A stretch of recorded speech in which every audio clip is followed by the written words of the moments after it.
Hello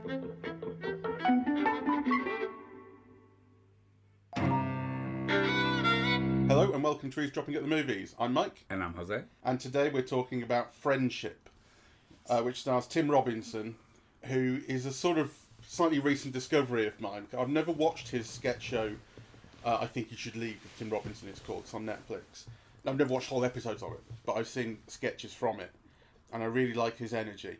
And so I was interested to see this, which from the trailers looked like one of these...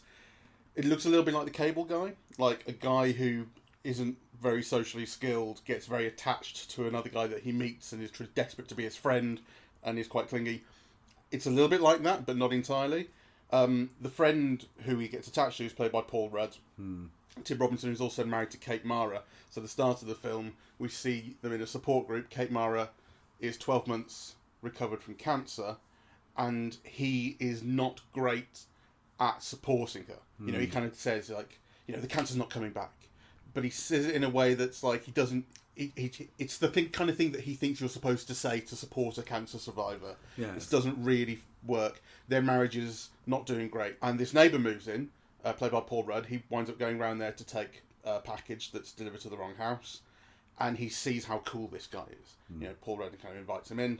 And he sees that, you know, he gets deliveries of like 400,000-year-old fossils that are really cool and come with a story. He's in a band, he plays guitar, he's on the TV, he's an evening weatherman. And the film kind of starts off as a comic thing about how hard it is for adult men to make friends, really. And then it starts going in weird directions. Most of the film, I really didn't start... Yeah, I thought at the start, I know where this is going. And then I started to not see where it was going. I think it's a really stressy film. It will really stress you out. If you're someone who's susceptible to stress, it'll probably cause you problems. But I did have a really good time. I loved it. I loved it without thinking that it's quite great. So I loved it because it made me laugh. You know, I thought it was like brilliantly funny. It had all these great moments, comic moments, actually. I thought it was wonderful at achieving those laughs. And Robinson is wonderful because he's got this kind of every guy persona, right? You know, but also he's a fumbler and messes everything up. Though you always wonder, well, he can't be that much of a fumbler. I mean, you know, he's got quite a good job. He's been married, right? So I think the film, to me, is not a great film because as a coherent piece because it brings up all these questions that it doesn't answer. I mean, how could he be such a putz if he's married to this wonderful woman for 20 years? Or how? Yeah, they have a 16-year-old son together. They've been moving along together. So, you know, how can he be so bad and so incompetent and so insensitive, right? And still have this job, have this house, have this wife, right? So it's not believable in that sense to me, right? But I thought what was original about it was kind of this longing for friendship, right? And that it's treated as a heterosexual male to heterosexual male type of thing. Because it's kind of like a one-sided love affair that ends up being complicitous. Yeah, Paul Rudd winks at him at the end, right? So it's open, but yeah, it ends on a complicitous note. Yeah, and it's not sexual. Yeah, it's just really about this longing for friendship, for trust, for someone to share your interests with, and so on. And then the kind of inadequacy of the men to forge that friendship, or at least this one particular man. I mean, the other man, the Paul Rudd character, is quite competent with his friends that he already has, and it appears he's quite competent at integrating Tim Robinson until Tim Robinson starts making social mistakes and screwing it up, and then Paul Rudd is very competent at asking him to not return. You know, so he is kind of socially sort of skilled, yeah. Talking about how funny it is. I mean, we saw this in The Mockingbird. There was an audience of maybe 10 people. Yes. It's quite a tight little room. You know, it's not as big as the Cineworld screens. And this got huge laughs from everyone. I mean, there were people at the back. I didn't like see what they looked like or anything, but they were really, really with this film. Yes. You could hear it in their laughter. And everyone else was, you know, laughing quite a lot at various points, including us. And I thought, this is laughter that we did not hear at all in The Naked Gun. Yeah, exactly. At all. Not from anyone else in the audience either. I mean, that was a pretty dead audience. Like, no one was really responding to it. As you said in that podcast, you responded more than anyone. Yes. This was getting big laughs. It was setting up interesting comic situations, or it was subverting your expectations in funny, interesting ways. I mean, I was laughing just at the way that Tim Robinson moves. Yes. The way he walks. He has a clompy, odd walk. He just makes that movement just sort of funny. Yes. If you're with, I mean, you might not notice, you might not think about it. I picked up on it. I picked up on this guy moves in just a weird, funny, clunky way. You know, the thing right at the start when he's in his office and he fills coffee right up to the brim. Yes. This is a joke in the first 2 or 3 minutes. Yes. And immediately, and like everyone's done that, right? Everyone's filled up a mug that much and then tried to move very slowly. And like you get what he's doing. He's made things deliberately difficult for himself in a stupid way. Maybe not deliberately. Actually, I have to go back and see if it was a mistake. But he's going with it anyway. Yes. And then he's trying to sip it, and it was just like the audience was just in peals of laughter throughout that whole segment. And we had no context to anything. It's just really silly, funny, well acted, slapsticky visual humour. And recognizable, understandable, right? Yeah. Which I think is a great credit to the type of comedy he does, because I think also he does very subtle things with his facial expressions, as a response to social situations. Yes. Right? Where you see one register, then another register which contradicts the previous one, then going back to the first one, like as if he's in doubt, and kind of you see all those moves, and it really is just a little movement of the eye, and he's registering all these changes in perception, right? Yeah. So I think he's capable of doing something that Liam Neeson isn't. Well, yes, and actually it's interesting because one of the things I was complaining about in The Naked Gun was the editing, and how going to all these close-ups and back and forths really screws up the way those scenes should be played. Well, this is edited a little bit like that. I mean, I don't think it's as hyperactive as I maybe felt that was, but this is edited in shot reverse shots and things. But those close-ups that that you get of Tim Robinson give you access to those facial tics. He's using them, right? Whereas actually in The Naked Gun they didn't do anything. Yes. But here they give you the joke, right? You wouldn't see that facial expression were it not for the close-up, were it not for the shot reverse shot. Yes. So they make it work. They make it make sense here. I liked it also because it's a comedy about ordinary people, right? So in a way, he's just someone who works in a marketing company, isn't he? Right? Whose big claim to fame is that he got his own office, right? He negotiated his own office. Yeah, and he can eat whatever he wants there. Yes.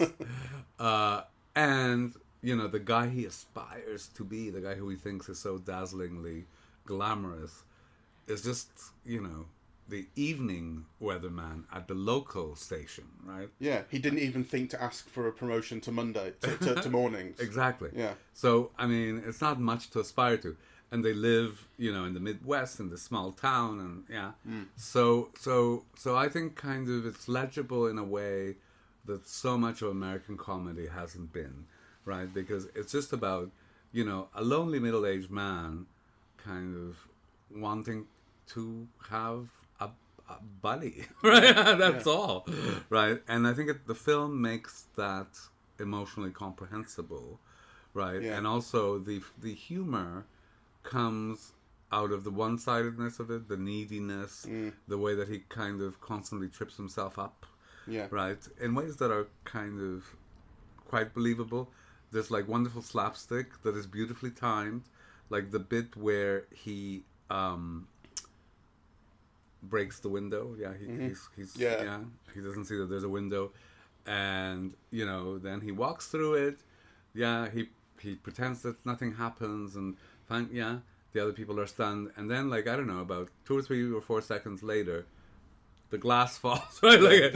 And the timing of the glass falling is another laugh, right? And so I think the film is attuned to comedy in a way that The Naked Gun wasn't. Absolutely. And the line he delivers after that, and the way he delivers it, and the way the shot's set up. I mean, everything about that works really, really, really well.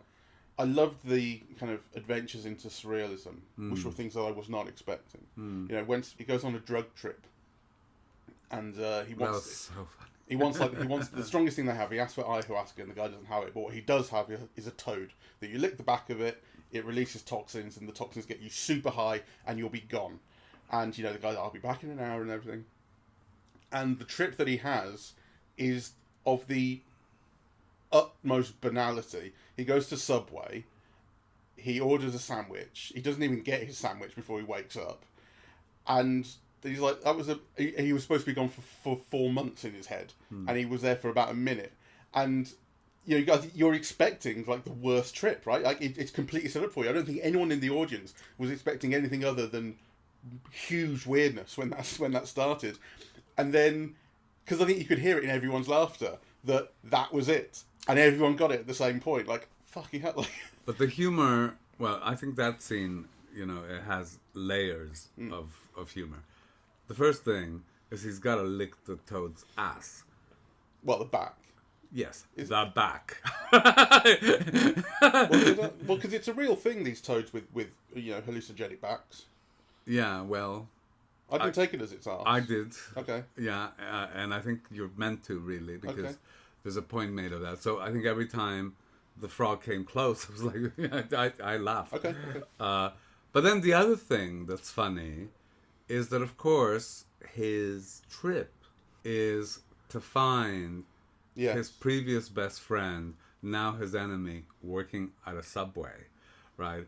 And then, that it still has the friendship element because the guy working at the Subway, or his best friend, gone from weatherman, to now working at a Subway, knows his order inside out and just serving it to him, right? And then, of course, the other laugh, which comes after that, is that he's not even conscious of that interpretation.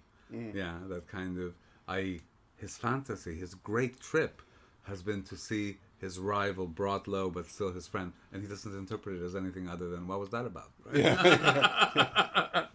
So there's layers, of laughter and meaning in that whole thing that I thought was just brilliant.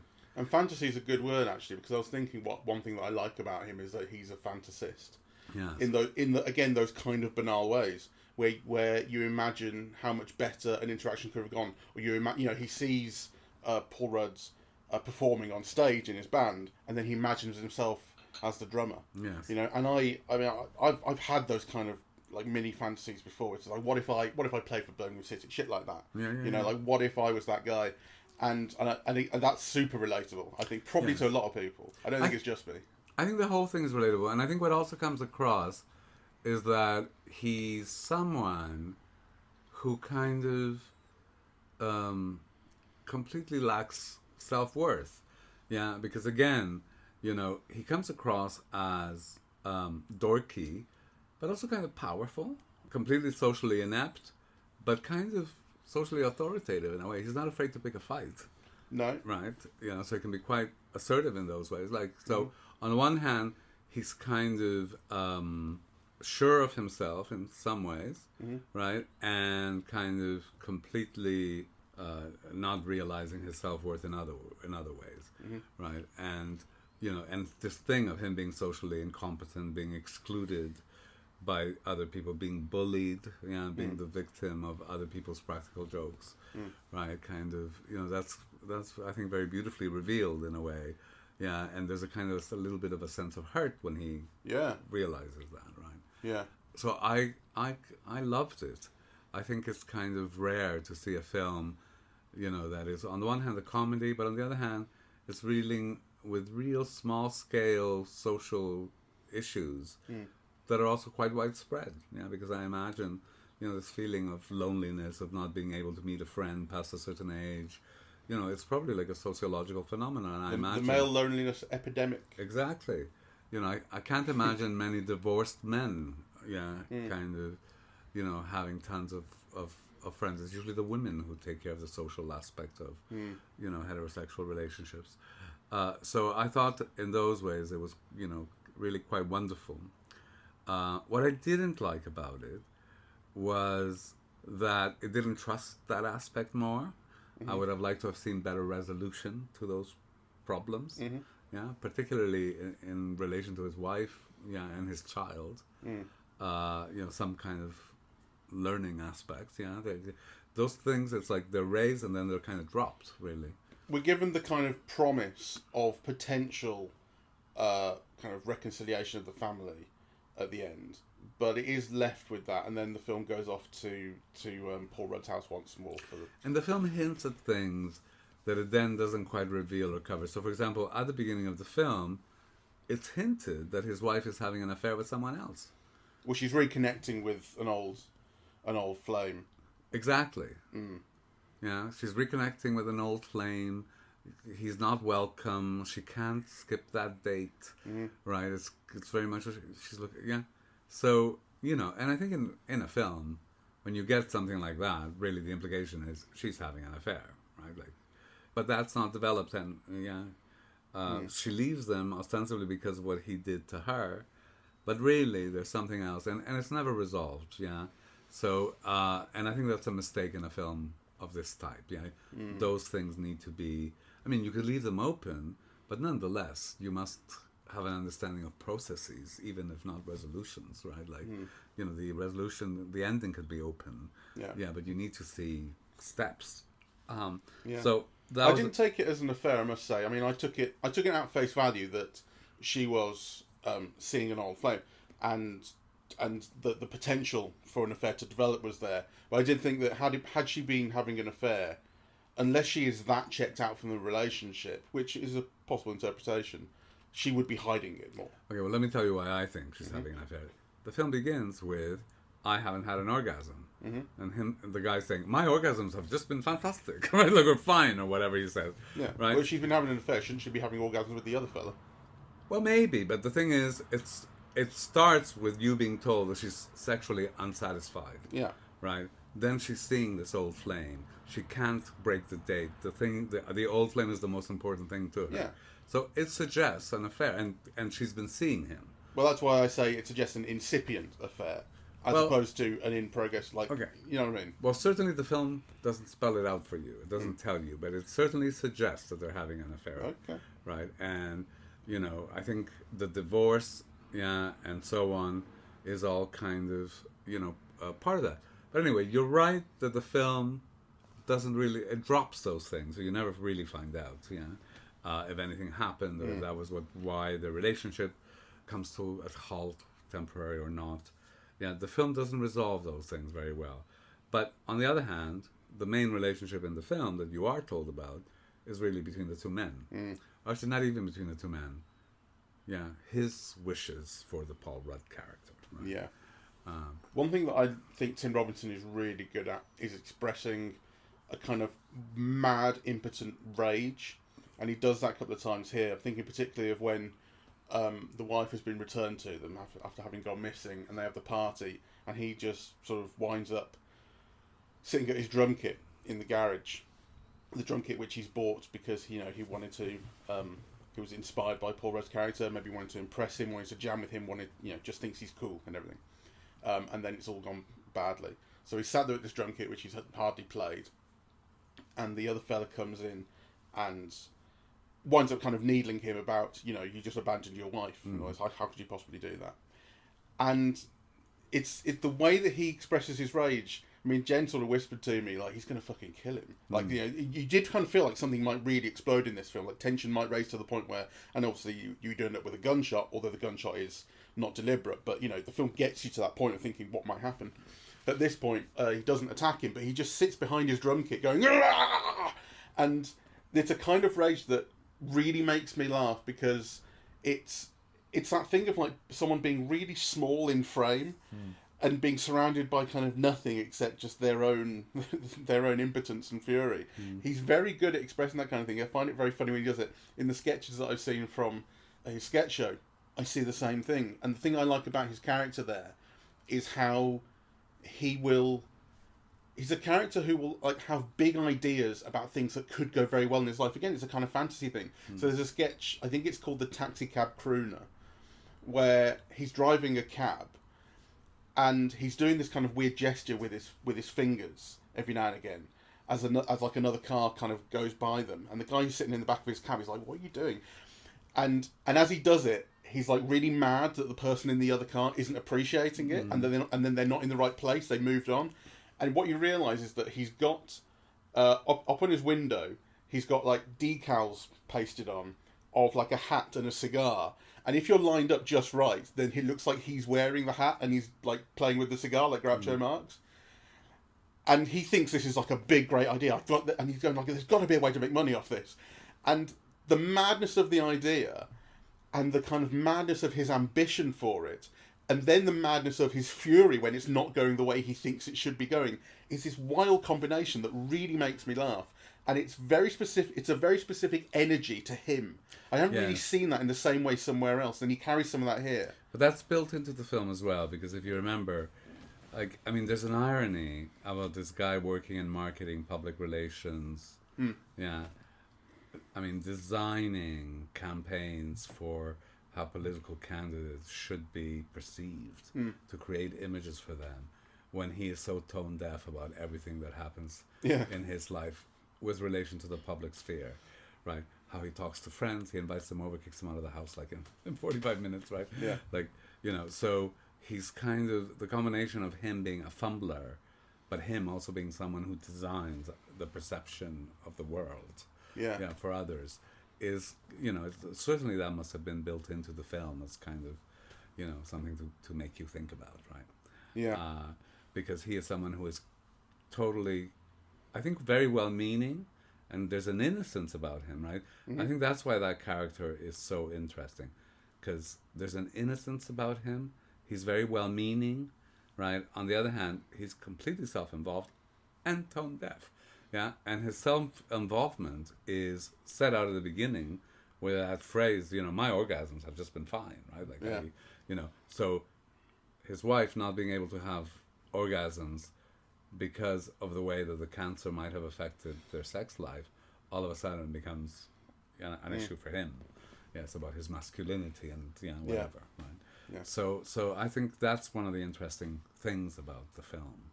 Yeah, kind of that it is an everyman, but it's a particular kind of everyman. He's innocent, but also powerful. And he does ultimately kind of make a friend at the end of all this, despite everything that he's gone through with Paul Rudd, and Paul Rudd is really kind of sick and tired of him at points. I think it comes down to that shared secret that they have, which has a really masculine component to it, which is that he knows that Paul Rudd wears a wig and has a really significant bald patch that he is desperate for other people not to know about. I mean, it's the oldest you've ever seen Paul Rudd look. Yeah, because famously the man doesn't age. Yeah, well, he's aged here. But you know, when it all goes off with the gun, you know, he's in a weird place and he's kind of threatening them and then taking it easy, and then the gun goes off and everyone ducks, and he sees that Paul Rudd no longer has his wig, and so he threatens everyone. You've got to stay down. Everyone stay down. Yeah. Don't raise your heads above anything. And he's like looking at Paul Rudd going, get your wig back on quickly. And at the end, like that's why that wink comes, right? You know, like underneath all of this, we share a little secret together. They and it's care just about each other and trust each other. Yeah, absolutely. Yeah, I loved all of that. Though, as I said, kind of thematically and narratively, it's a bit uneven. But you know, it's brilliant about the laughs, and it is about something real that is relatable. So I loved all of that. What I didn't like, aside from it not being textured in together as well as I would have liked, is how ugly it looks. Yeah, I mean, you know, there's no reason why a comedy should look this banal, this ugly. Well, I don't know. I mean, I felt I could have shot it. I don't know if I agree with that, although I do know what you're responding to. It has no design. Well, I don't think that it does. I mean, I think it's really important, for instance, that Tim Robinson's character is always wearing shades of brown.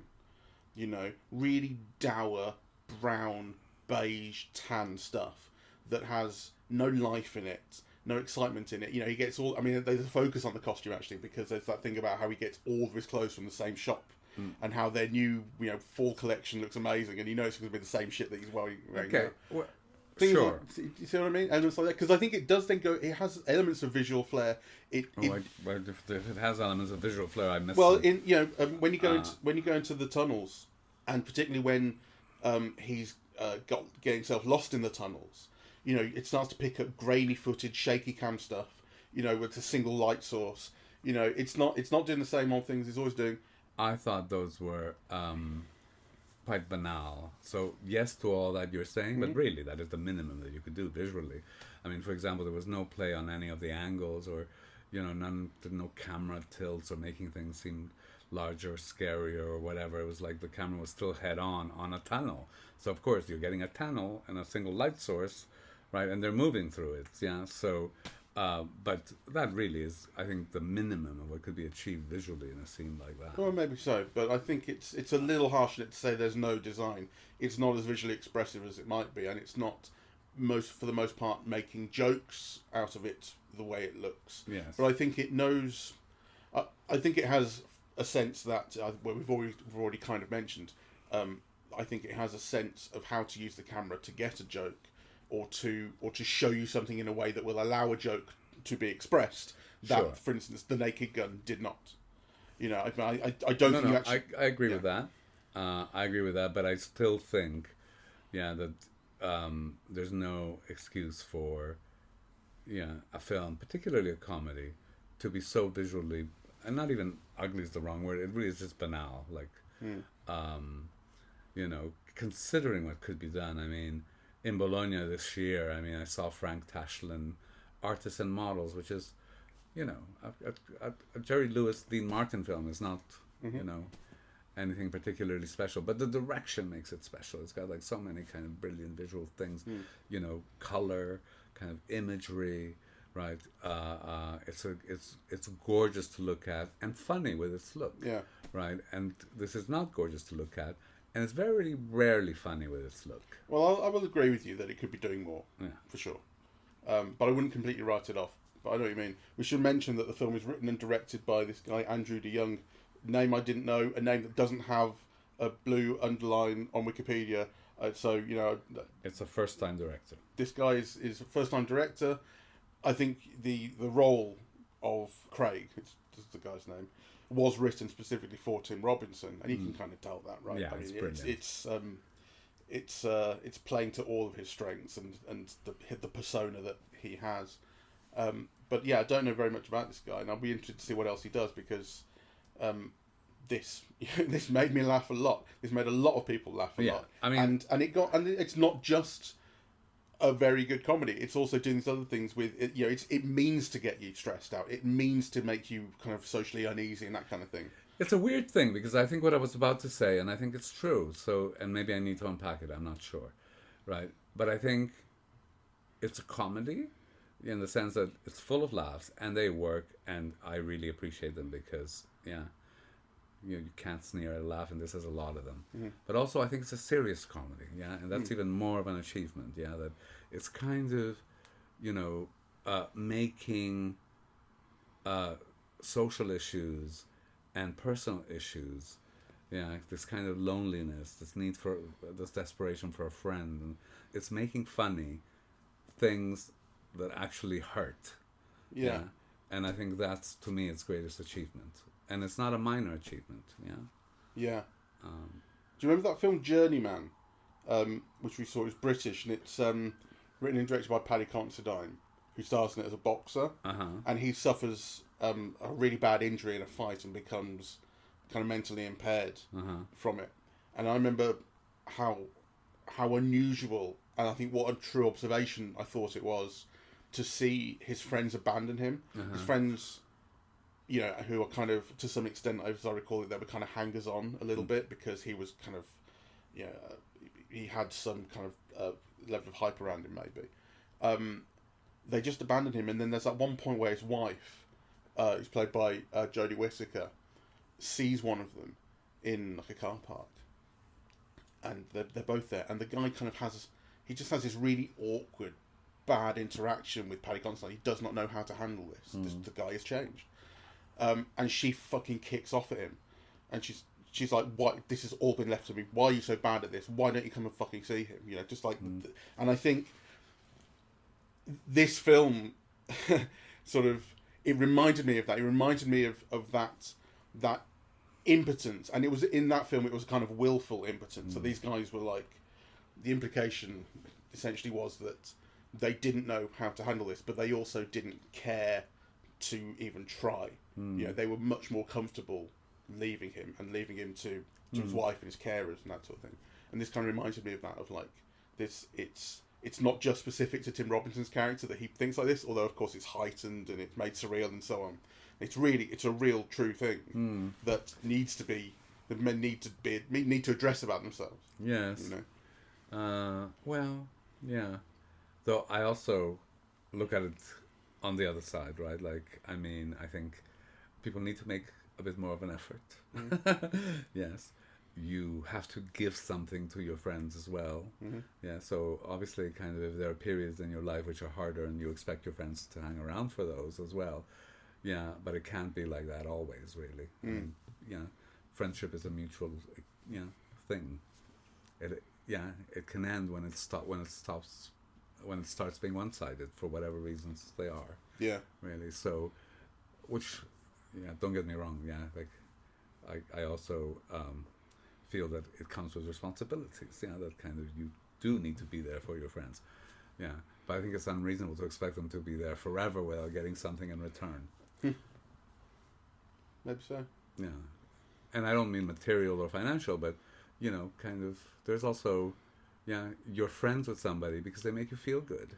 You share things, or you share interests, or the conversation makes you laugh, or whatever. Right. I also don't think it's unreasonable to expect it to end when those things end. Yeah, maybe so.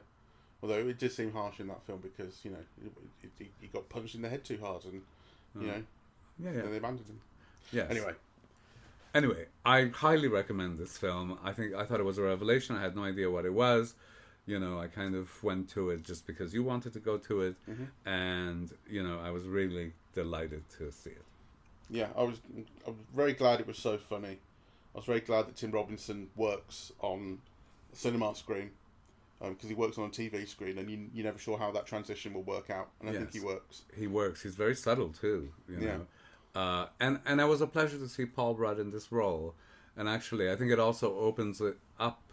So you were saying it's the first time really that you see Paul Rudd old, and I think it's true for me anyway. And to me, this role is something that you can imagine him now having, a star career on the same level he's had until now, which is not quite starry, but starry enough, right? For the next 20 years, really. Yeah. I mean, he doesn't need to look young to have, a continued career. So, and I think this film is proof of that. It opens up those doors. Well, that's lucky, because he is going to get old one day. Yes. Well, he's old now. He's old in this film, I think. Anyway, Thank you very much for listening. We're eavesdropping at the movies, and we are on Apple Podcast, Audible, Spotify, SoundCloud, YouTube, and YouTube Music. On social media, we're on Facebook and Twitter at Eavesdrop Movies, and Blue Sky, eavesdropping.bsky.social, and the website is eavesdroppingatthemovies.com. Thank you very much. Bye-bye. Bye-bye.